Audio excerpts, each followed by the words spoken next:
মানুষ বলে না যে গ্রামীণ ফোনে কথা বলার চেয়ে রিক্সাওয়ালা দিয়ে তার সাথে গিয়ে দেখা করে কথা বলা অনেক ভালো। কথাটা কেন বলে এটার প্রমাণ আমি আজকে আপনাদেরকে দেখাবো।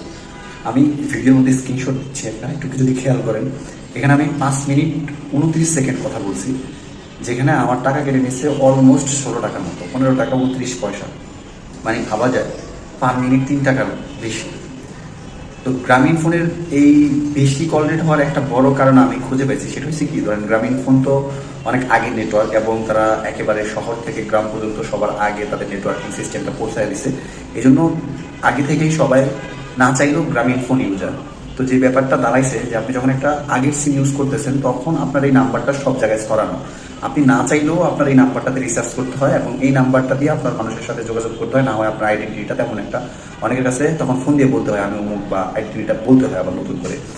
গ্রামীণ ফোন এই সুযোগটাকে কাজে লাগাচ্ছে যে তুমি না চাইলেও আমাদের ফোন নাম্বার ইউজ করতে হবে। অন্যদিকে যদি আপনি বাংলাদেশের সরকারি সিম যেটা টেলিটক সিম, সেটার কল রেটের কথা বলেন এবং ইন্টারনেটের কথা বলেন, অনেক ভালো সুযোগ সুবিধা কিন্তু আমরা ইউজ করতেছি না।